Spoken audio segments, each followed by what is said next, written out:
Bonsoir à tous. À la une de ce journal, de violentes altercations entre des commerçants vendeurs à la sauvette et des forces de l'ordre dans le 2e arrondissement de Douala. L'utilisation du gaz lacrymogène et de la puissance publique n'ont pas entamé la détermination des commerçants manifestants à s'insurger contre le paiement de 100 000 francs CFA pour occuper 1 mètre carré sur la voie publique. Vous verrez dans ce journal comment cette taxe municipale engendre une escalade de tensions dans certains espaces marchands du 2e arrondissement de Douala. Près de 2 ans après avoir lancé l'opération de comptage physique des personnels, fonctionnaires et agents de l'État, près de 7000 d'entre eux manquent à l'appel, un chiffre qui illustre les sommes faramineuses dépensées pour le paiement des salaires aux fonctionnaires et agents fictifs durant des années. Comment faire le ménage dans la fourmilière? Quelles sont les mesures prises pour mettre fin à la persistance des agents fictifs dans le fichier solde de l'État? Explication au cœur de ce journal.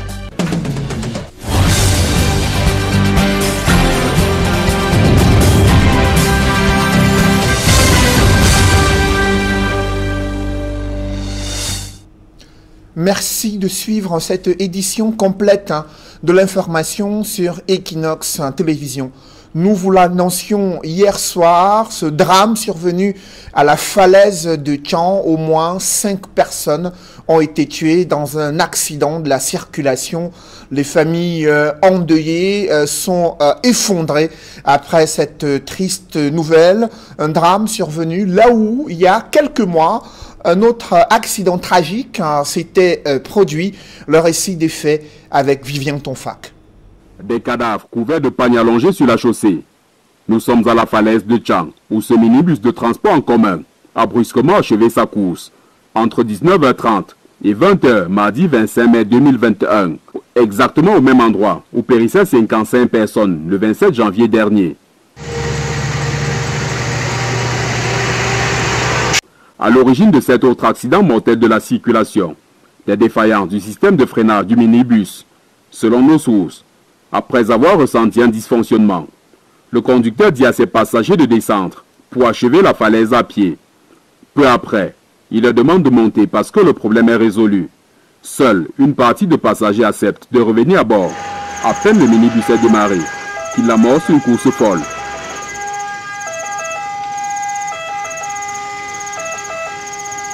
Le chauffeur, qui voyait la voiture foncer vers un ravin aux profondeurs abyssales, est contraint de braquer vers une rigole.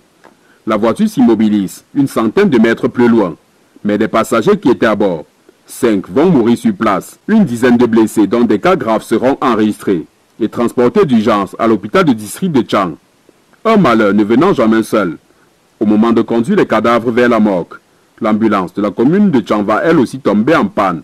Et c'est finalement dans un pick-up de la gendarmerie nationale qu'ils seront transportés. Parti de Bouddha, ce minibus se rendait à Douala. Comment une pareille tragédie a-t-elle pu se produire au même endroit où un grave accident avait coûté la vie à plusieurs dizaines de Camerounais il y a quelques mois? Comment ces rescapés de cet accident survenu hier soir ont été pris en charge à l'hôpital du côté de Tchang? Les rescapés qui racontent comment ce grave accident est survenu. Ils s'expriment dans ce reportage signé Leclerc Tsakem. Ces 2 enfants sont les miraculés du drame survenu dans la nuit du mardi au mercredi à la falaise de Tchang.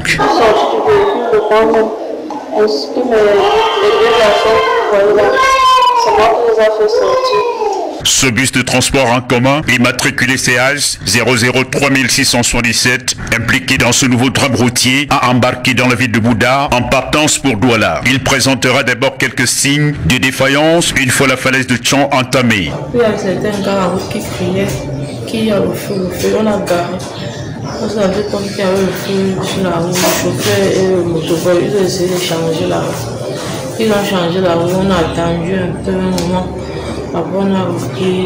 Mais les usagers étaient loin de s'imaginer. Au pire, seulement à quelques mètres de là, une panne du système de freinage va tout chambouler. On n'a pas roulé longtemps, il faut lâcher. Et dès que nous sommes revenus pour entrer dans la voiture, à peine 20 mètres, le feu a lâché. 5 morts sur le carreau, 18 autres rescapés sont secourus par les autres usagers avant l'arrivée sur les lieux des équipes des urgences. Ils sont aussitôt admis à l'hôpital du district de Tchang pour des soins. Hier soir, on a reçu 18 blessés avec quelques cas de traumatisme, de fractures. Et puis à la mort, on a eu 5 corps jusqu'à maintenant. Juste 6 cas de polys traumatisés avec les fractures qui sont en train d'être examinés par le traumatologue qui est venu de Douala. Sur le site du drame ce mercredi matin, voici ce qui reste du véhicule et les nombreux bagages. À quelques mètres de la tragédie de janvier dernier qui avait fait 55 morts. Occasion pour le directeur de l'hôpital du district de Tchang d'évaluer ses insuffisances en matière d'urgence. La faille de centre était accidentée. Donc on a un besoin urgent d'un traumatologue. Et les doléances ont été déjà adressées au niveau du ministère. Et on attend que l'aboutissement de ces doléances. Cette autre hécatombe vient davantage noircir le tableau déjà très sombre des accidents ayant ôté la vie à de nombreux citoyens sur cette falaise devenue tristement célèbre. Je vous le disais en titre, une scène d'émeute s'est déroulée dans le 2e arrondissement de Douala, précisément au marché Nkululun, là où des commerçants et forces de l'ordre se sont affrontés à coups de gaz lacrymogène et d'autres engins utilisés durant cette grogne des commerçants. La pomme de discorde, c'est le montant qu'il faut débourser pour se voir attribuer une place d'1 mètre carré sur la voie publique afin de réaliser ces opérations commerciales. Les différents vendeurs à la sauvette s'insurgent depuis plusieurs mois de cette décision de la municipalité et la puissance publique est brandie pour répondre à leurs contestations. Des précisions dans ce reportage signé Cédric Ding, Claude Ekoa et Eric Watat. Des tirs de grenades lacrymogènes et de balles à blanc retentissant dans les artères du marché Nkululun de Douala.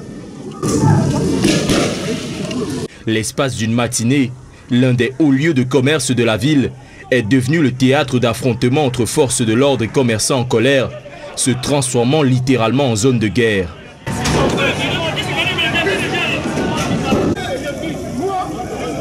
La cause de ces heurts, des placettes en pleine chaussée octroyées aux commerçants contre la somme de 100 000 francs. Ils sont arrivés, ils ont commencé les casses. Bon, on n'a pas parlé, mais vu de la riposte qu'il y avait, les gars parlaient, ils se plaisent, vous cassez et on va faire comment? Vous nous envoyez ces mots cartouches, c'est quoi? Pendant que les gens faisaient, ils ont tiré les gaz, tout. Les gens fuient le marché. Bon, nous, pour nous, notre problème, c'est rien que la paix là où nous sommes à la totale. Okay. On ne veut plus de gênement, on veut seulement chercher notre bout de pain, on ne dérange personne. Là où nous savons, nous ne pouvons pas payer le boulot à 100 000. Des boutiques scellées et des étals détruits qui attiseront la colère des commerçants, obligeant les forces de maintien de l'ordre à user de la force. Entre tirs de grenades lacrymogènes et usage de canons à eau, certains feront des malaises, pendant que d'autres prendront des coups.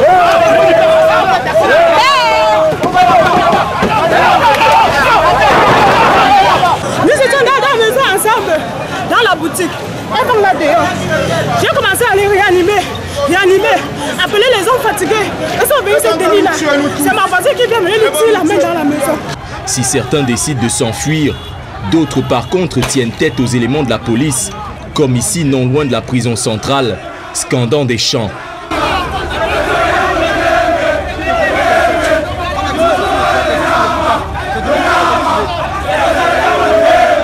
Jusqu'ici, aucune déclaration n'a été faite par la mairie d'arrondissement de Douala 2e pour calmer la colère des commerçants. Des heurts qui ont paralysé les activités durant plusieurs heures et au cours desquelles plusieurs arrestations ont été opérées.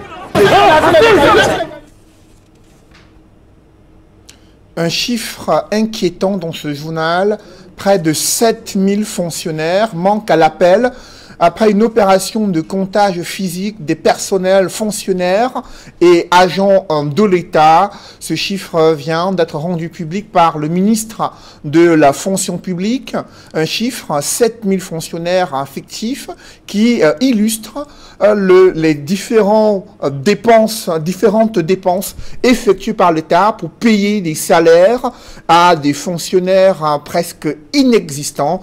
Le ministre de la fonction publique, Joseph Lay, annonce des mesures pour toiletter le fichier solde de l'État. Mais quelle garantie pour mettre un terme à une nébuleuse qui persiste depuis des décennies au Cameroun, notamment dans l'administration publique? D'autres détails avec Rodin Gassi et Guy Zogo.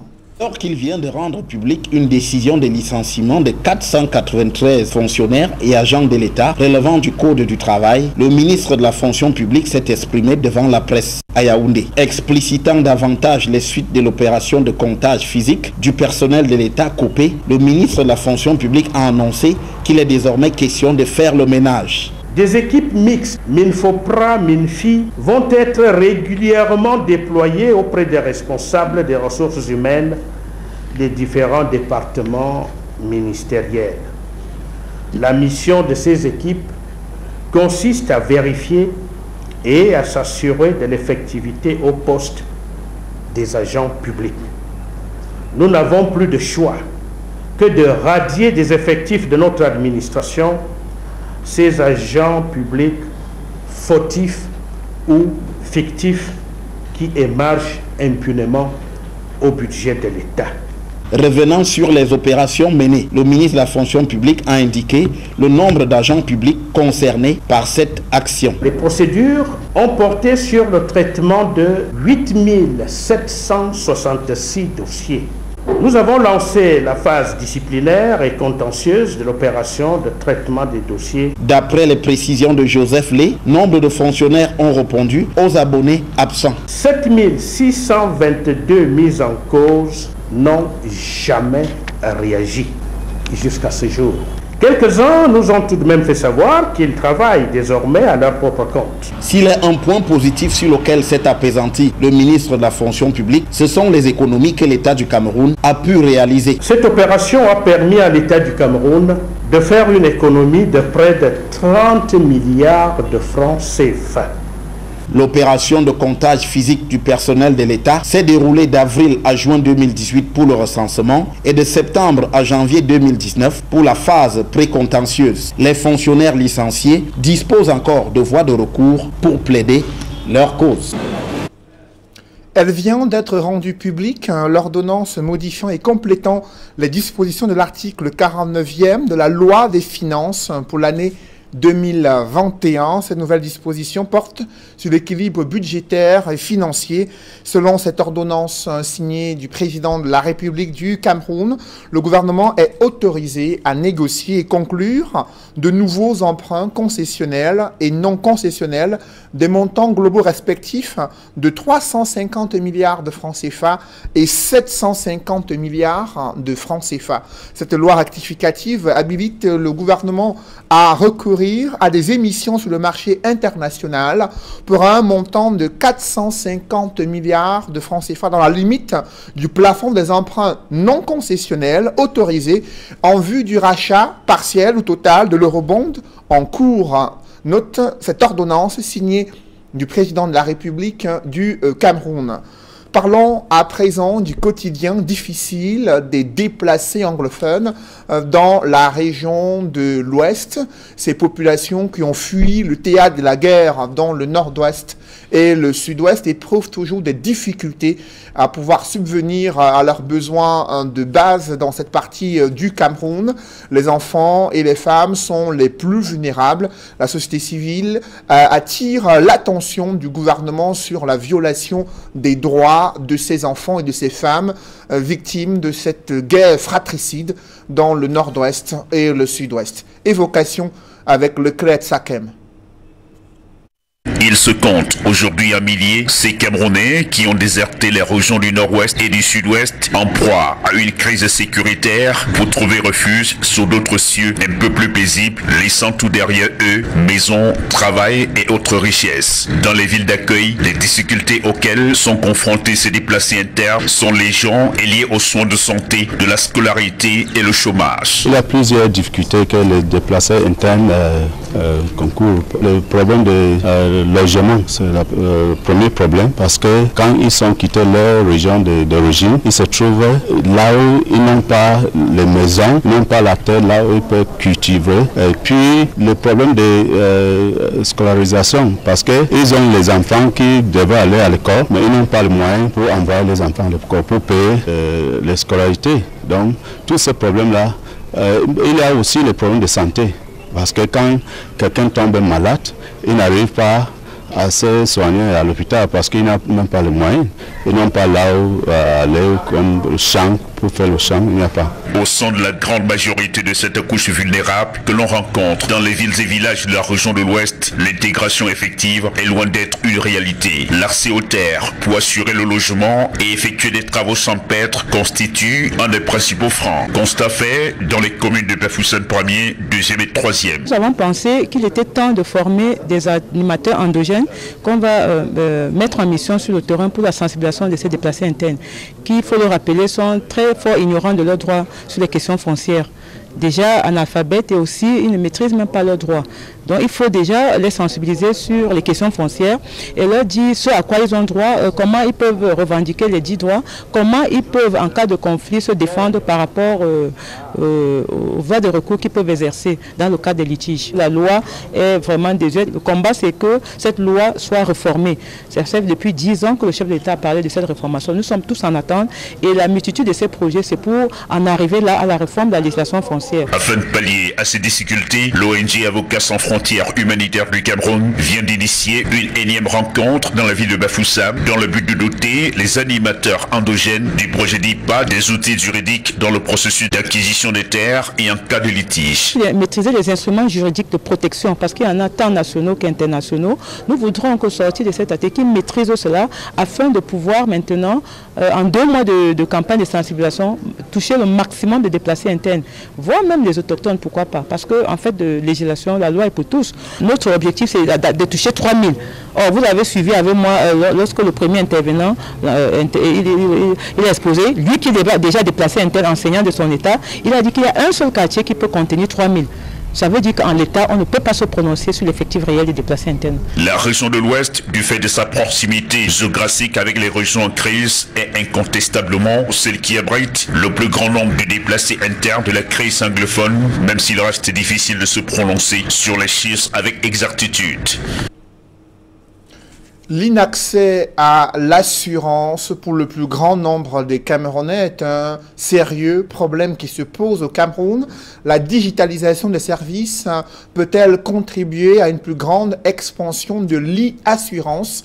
La problématique était au cœur d'une rencontre au groupement interpatronal du Cameroun, là où les acteurs de l'assurance et autres acteurs maîtrisant les questions d'ordre digital ont pu élaborer des stratégies et poser surtout le diagnostic sur les raisons du faible accès à l'assurance et comment la digitalisation peut y contribuer pour le plus grand nombre des Camerounais. D'autres détails avec Cédric Ding et Mathilda Kemazou. Avec 210 milliards de francs CFA générés en 2020 pour un taux de pénétration de moins de 3%, le secteur de l'assurance a encore du mal à s'implanter solidement dans le circuit économique camerounais. Des chiffres qui contrastent avec le taux de pénétration Internet de l'ordre de 30%, soit près de 7 millions d'internautes. Une niche à exploiter au cœur des échanges de la 4e édition du Digital Meetup. Aujourd'hui, l'e-assurance est vraiment un potentiel absolument inexploré. 3% de taux de pénétration d'assurance au Cameroun, un marché constitué essentiellement d'entreprises, donc très peu de particuliers, globalement 1 million de clients assurés camerounais sur une population de plus de 20 millions d'habitants. Et spécifiquement sur des produits d'assurance que l'on connaît comme la responsabilité civile automobile, on a à peu près 40% de personnes qui n'ont pas d'assurance. Donc clairement, il y a quelque chose à faire. Objectif, opérer une véritable dématérialisation de l'assurance classique vers l'e-assurance au sein d'une société assez fortement digitalisée où la moyenne d'interaction sur les médias sociaux est de 4 millions de messages par minute. Une dynamique visant à rapprocher un peu plus l'assureur de l'assuré. Pour les consommateurs, ça apportera d'abord un raccourcissement du parcours client. avec une réduction des coûts d'acquisition des affaires. C'est ça qui est le plus important parce que la digitalisation doit nous permettre de toucher les clients qui aujourd'hui sont hors de portée. Pour les assureurs, je l'ai dit, la réduction des coûts, c'est important. Le développement de notre métier, c'est également important. Nous sommes à peine à 3% de taux de pénétration du marché des assurances, ce qui veut dire que le potentiel est énorme. Cependant, les défis restent encore majeurs, notamment au niveau des textes de régulation encore extrêmement flous sur la politique digitale. Le principal frein, c'est clairement la réglementation, la possibilité de signer son contrat de façon numérique, la possibilité de souscrire de façon numérique. Donc aujourd'hui, il y a un travail à faire en termes de réglementation pour adapter la réglementation au challenge. Si le taux de pénétration de l'assurance concerne majoritairement les grosses entreprises, l'e-assurance constitue aujourd'hui une formidable opportunité afin de booster l'offre assurantielle au Cameroun. De nouveaux responsables ont été nommés dans certaines universités d'État. Aboubakari Sarki est le nouveau président du conseil d'administration de l'université de Maroua et Abdoulaye Babalé occupe désormais le fauteuil de l'université de Ngaoundéré. Des chefs d'établissement universitaires, doyens et vice-recteurs ont été promus, d'autres admis à faire valoir leur droit à la retraite selon le décret présidentiel. Ces nominations ont été effectuées dans plusieurs universités d'État. On peut noter que le professeur Alice Nga Minkala, épouse Mouko, promue directrice de l'école supérieure des sciences et techniques de l'information de la communication et remplace à ce poste le professeur Laurent Charles Mboyomo, admis à la retraite après avoir passé 13 ans à la tête de l'ESTIC. Ce sont des décisions du président de la République du Cameroun. Et évoquons à présent cette célébration de la journée de l'Afrique au ministère des Relations extérieures, une occasion de promouvoir les valeurs africaines, même si le gouvernement reste silencieux sur la question des conflits et la lutte contre le terrorisme transfrontalier, qui est une préoccupation majeure sur le continent africain. D'autres détails avec Gizogo.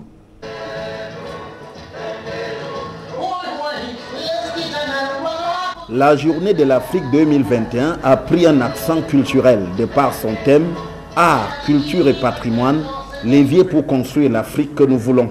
Au cours de la cérémonie relative au ministère des Relations extérieures à Yaoundé, le ministre délégué auprès du ministre des Relations extérieures, chargé de la coopération avec le Commonwealth, a souligné combien cette vision tenait à cœur les pères fondateurs de l'Organisation de l'Unité africaine. Cette option procède de la conviction qu'avaient nos leaders en ce que l'unité de l'Afrique trouve son fondement dans son histoire et que l'affirmation de l'identité culturelle traduit une préoccupation commune à tous les peuples. Ce qui, d'après ces explications, est contenu dans les articulations de l'Union africaine aujourd'hui. L'Union africaine a pris conscience du rôle que les arts, la culture et le patrimoine sont susceptibles de jouer en tant que catalyseur du développement socio-économique et de l'intégration du continent. Du côté des diplomates africains accrédités au Cameroun qui se sont associés à cet événement, les facilités accordées par le gouvernement, notamment dans la riposte contre le Covid-19, leur apporte satisfaction. Lorsqu'il s'agit de tests Covid ou de vaccination, il est important que des structures appropriées soient mises en place pour leur permettre de s'orienter vers celles-ci. Nous avons obtenu lors de nos échanges du ministre des Relations extérieures qu'il soit mis en place une structure au sein du MINREX ici, de façon à ce que le corps diplomatique, les membres du corps diplomatique et leurs familles puissent venir se faire vacciner. Une réalité confirmée par le ministre de la Santé publique qui annonce un net recul de cette pandémie au Cameroun. La deuxième vague qui frappe le Cameroun est en train de passer parce que Nous avons eu notre pic en mars et là nous sommes depuis 6 semaines, nous sommes en train de descendre. Sur l'ensemble du territoire aujourd'hui, nous avons 35 patients dans nos hôpitaux. Ça voudrait dire que nous sommes réellement descendus et nous continuons maintenant à densifier nos opérations en matière de vaccination. La journée de l'Afrique 2021 aura misé sur les valeurs culturelles du continent pour s'affirmer. Dans l'escale internationale, les présidents des pays membres de la commission du bassin de lac Tchad tendent la main à la communauté internationale afin que celle-ci mette la pression sur la junte militaire au Tchad pour que cette junte puisse transférer le pouvoir aux civils. C'est l'une des principales résolutions prises au terme de la rencontre des pays membres de la commission du bassin de lac Tchad, rencontre qui s'est tenue à Abuja au Nigeria, au Mali. Le chef de la mission de la CEDEAO, le médiateur Goodluck Jonathan, ancien président nigérian, a rencontré le colonel Assimi Goïta, auteur de nouveau putsch survenu il y a seulement quelques heures, lui qui a fait arrêter le président de la transition et son premier ministre, les accusant d'avoir violé la charte de la transition. On voit tout cela dans la mouture internationale, c'est signé Gladys Sidié.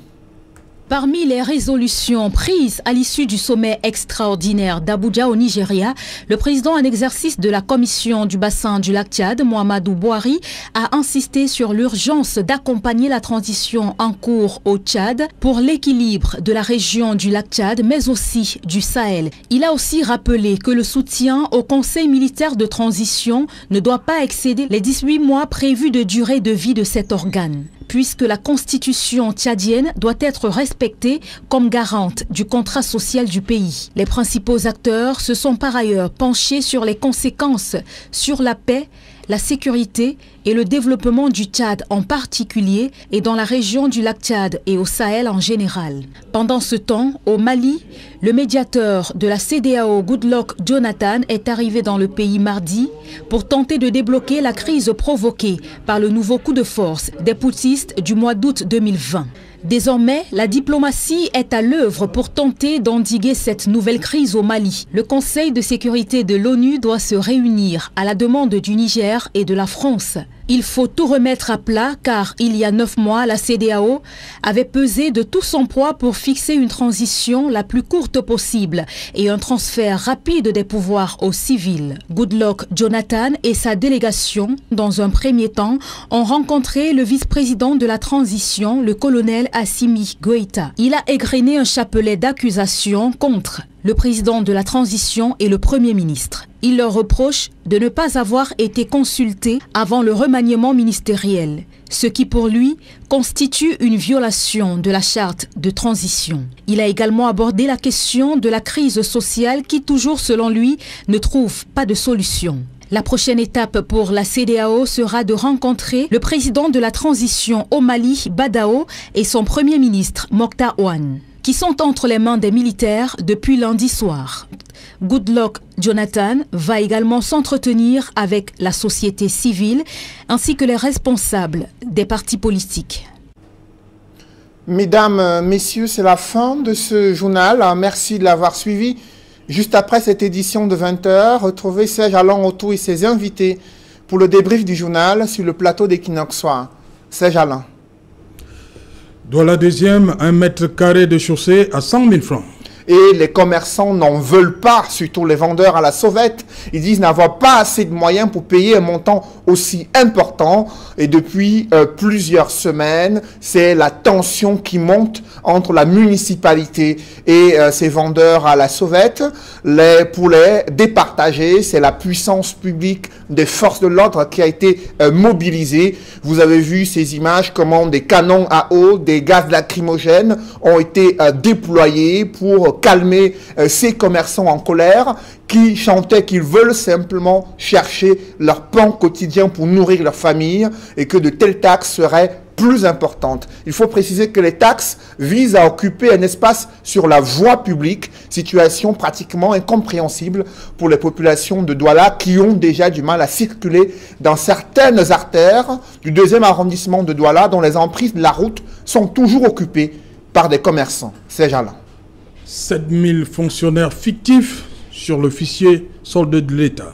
2 ans après avoir lancé une opération de comptage physique des personnels de l'État sous la pression du Fonds monétaire international, le gouvernement constate qu'ils sont plus de 7600 qui n'ont pas répondu à cet appel et qui ont émargé impunément au fichier solde de l'État. Le ministre de la fonction publique, vous l'avez suivi, il garantit que le ménage sera fait dans la fourmilière et que tous ces différents agents et fonctionnaires fictifs seront débusqués. Ce n'est pas la première fois que le gouvernement engage ici une telle opération visant à mettre fin à ces fonctionnaires fictifs. On parle d'une économie de près de 30 milliards de francs CFA après avoir suspendu les salaires de ces 7600 fonctionnaires fictifs. C'est Jalan. Voilà, madame, monsieur, c'est donc l'essentiel et qui nous sera en deuxième partie. Bonne soirée à vous, Cédric. Je vous souhaite une bonne soirée, c'est Jalan. Rendez-vous demain.